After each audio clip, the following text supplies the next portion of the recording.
Welcome back to Am I Nuts? It's time to introduce our next guest, who says that her mother still has a powerful hold on her life, even though her mother passed away 2 years ago. Gladys says her mother was overprotective and did absolutely everything for her. As a result, she feels she has a hard time accomplishing things for herself because of the way she was overindulged by her mom. Gladys believes she could have done so much more with her life if it weren't for her mother. She wants to put her mother's influence behind her and get on with her life.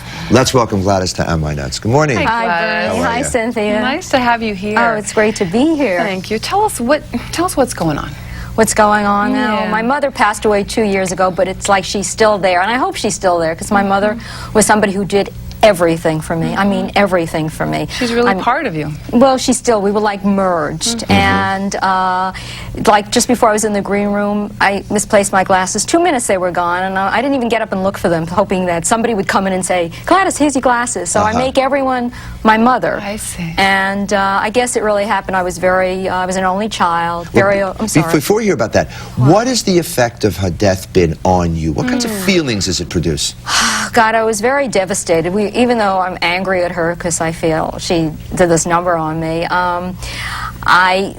after she died, I mourned, and then I felt that I finally was able to separate a little bit, just a little bit, to become a little bit more independent, because I had to be. Right. So in a sense, her death affected me in a positive way to grow a little bit more. How did you become more independent? What did you do? Well, I'm trying to be a comedian, and I could never really, I'd get on the stage and I would never do any of the work, and I would just, at the time, be a hostess. But 2 years ago I decided to try to write my act, and write an act and try to perform it. Okay. Which was a very big step It's for a me. big goal. Well, because it's exposing myself and doing the work. And I would find that I learned I couldn't do the work. I'd never rehearse. I didn't want to be bothered. I just wanted somebody to do it for me. And so it's been, but little by little, I struggle with it and trying to practice. But I don't want to do it. I want magic. I want someone to just say,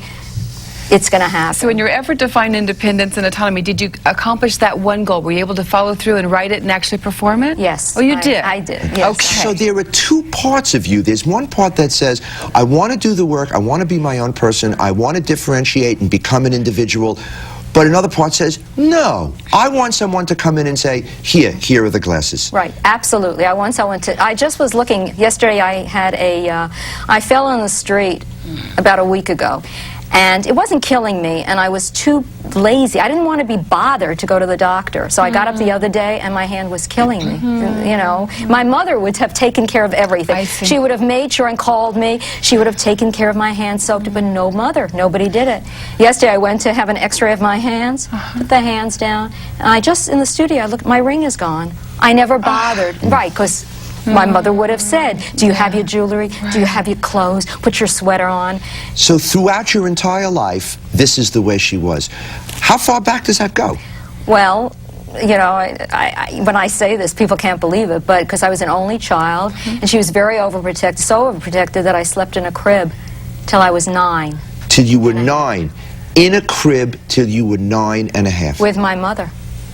How could the two of you fit in We the were crib? very small. You were very small. Mom actually slept in the crib beside you? Yes, I was very, very tiny my whole life, and she was shorter than me, like little shorter than Dr. Ruth, and I was very tiny. I guess I had a big crib, but I do remember sleeping in the crib, and she wouldn't get me a bed. But how did it feel to be in the crib with her? Oh, great. I would love it. It felt warm. You wanted to sleep with Mom. And, yeah, cozy, like I was in the womb. I mean, I loved it. I did. But did it also feel that there wasn't enough room here? Was it suffocating? Was it Smothering? No.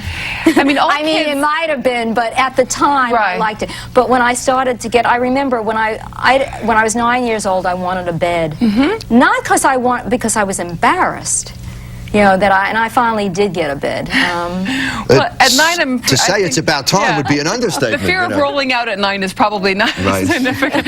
We have to take a quick break. But when we return, we're going to continue our conversation with Gladys, and we're going to offer her some advice, so stay with us.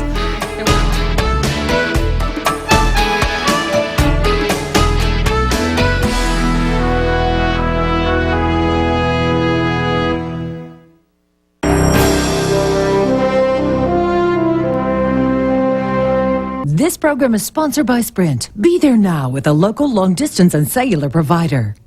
Now there's a talk show dedicated to new healing theories. I'm Carol Martin. Together we'll learn some fascinating alternatives to traditional medicine. Join me for Alive and Wellness. Every day on America's Talking. Join the conversation. Have your first cup of coffee with us. Steve Ducey. And Kay Kim. Now, we're not like those other morning shows. No, we won't read the news like stodgy newscasters. So pull up a chair and find out what America's really talking about. Join the conversation every morning on America's Talking. What is bugging you? Does traffic bug you? How about smoking? What about lines? Confusing signs? People in the express lane with too many items? Junk mail. And potholes.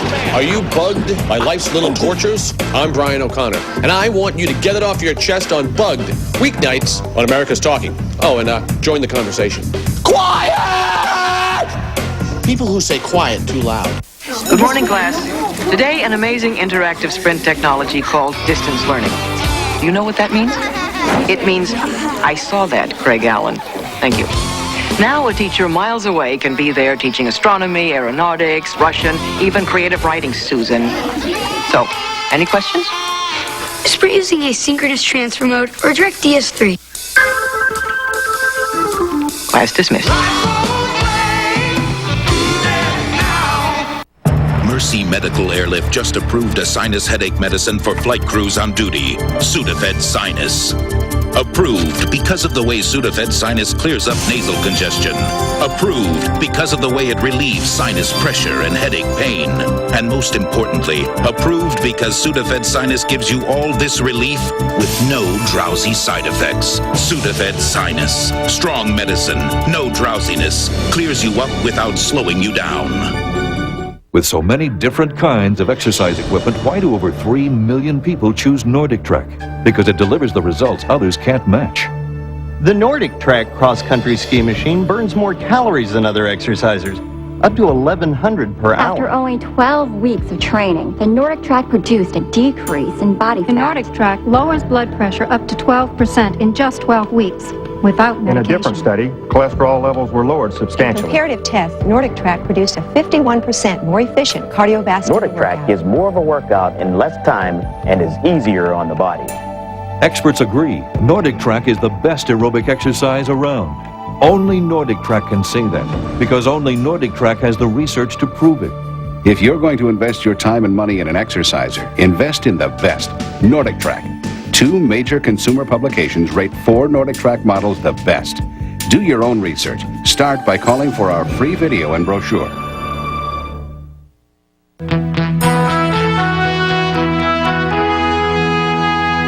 Welcome back. We're continuing our conversation with Gladys, who feels her mother still has a powerful hold on her, even though her mother passed away 2 years ago.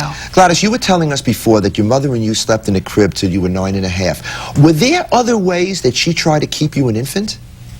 A million. Everything. A million. Tell us. All right. Well, okay. The other thing is, oh, this is so awful. But when I was growing up, my mother had the thing with the bathroom. First of all, I had to keep the bathroom door open for fear that something would happen to me, like I'd fall down the toilet. And then she would yell, "Don't flush!" You know, and she would come rushing in, you know, and look in the toilet. And also, excuse me, never should say this, but I never even wiped myself. She did it till I was 16. Till you were 16? Till I was 16. And it was like, and then I had no energy to do it myself. I had who wanted to do anything? I would sit there, read my novels, and she would do everything and check everything out.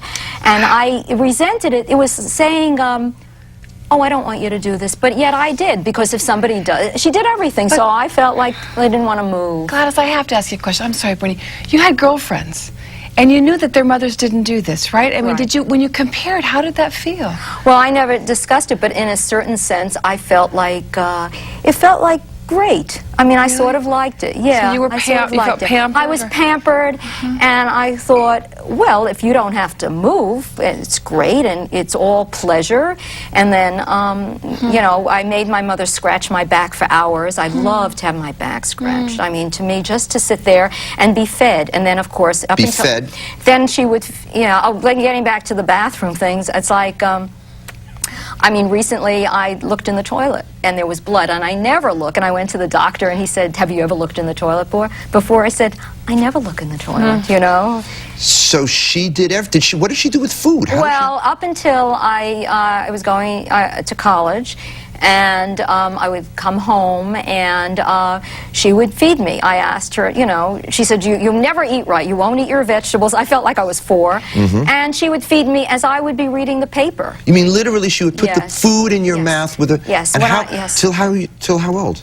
24. Till 24? That's right. And then when I started to go out on real dates, even though I dated a lot, my mother always wanted me to date, and I dated a lot of men, thousands. I did. Really? So yes. But anyway, when I moved into New York and I went out with this guy, he was like shocked because I didn't know how to use a knife and it would slip out of my hands. You know, one of the things that there has to be a downside to this. Were you angry?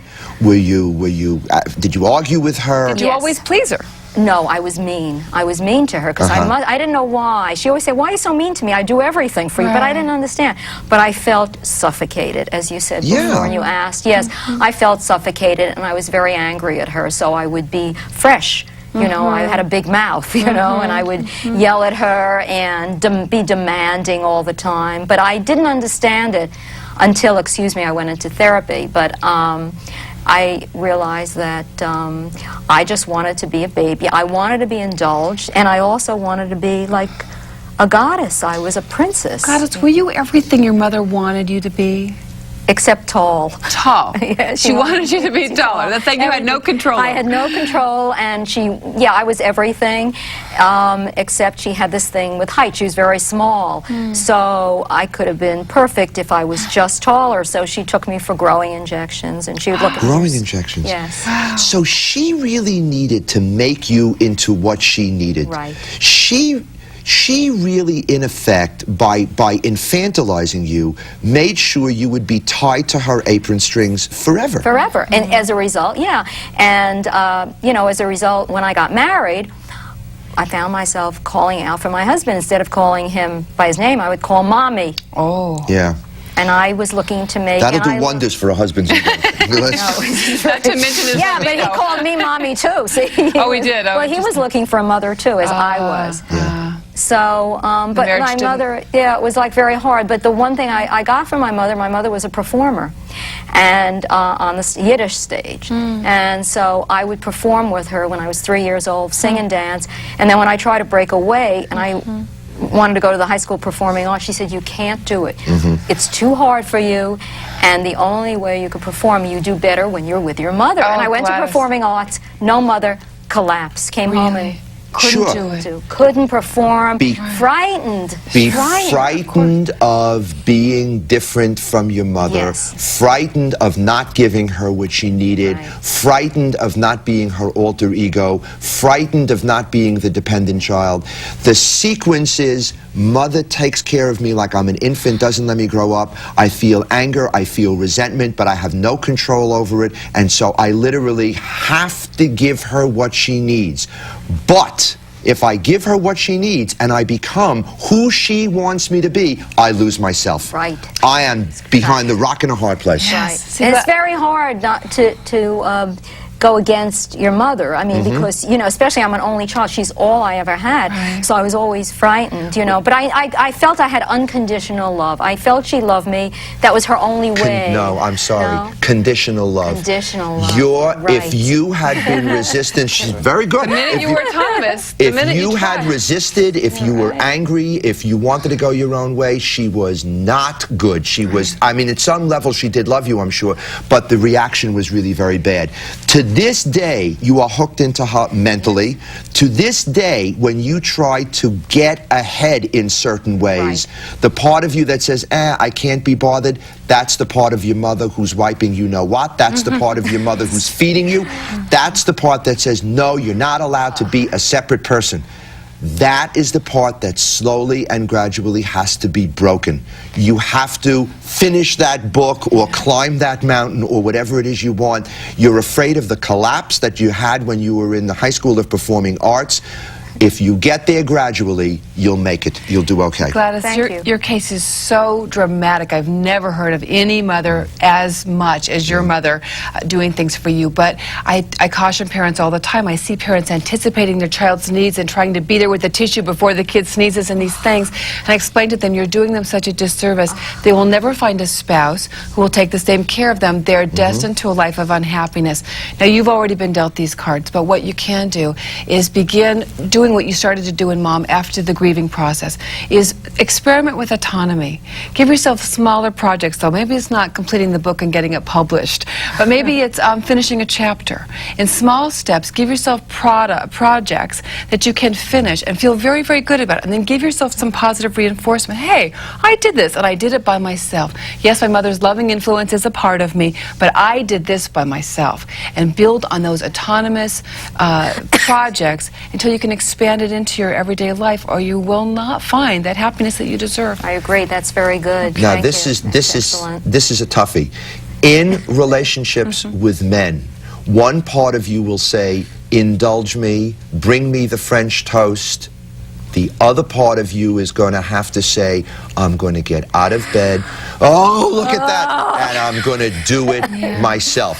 It's going to feel lousy at first, but what happens is the more indulgence you want and need, even though it feels good, the more you are fulfilling your mother's prophecy. And that's what has to end. Must end. I want you to give yourself permission to be a 2-year-old in one way, and that is a 2-year-old gets into the stage of saying, I want to do it myself. No, Mommy. So I'm going to do it myself. That's kind of where you are with some of this, Gladys. So give yourself permission to do it yourself. It feels great. It really does. Once you feel that positive reinforcement. You'll feel lousy at first.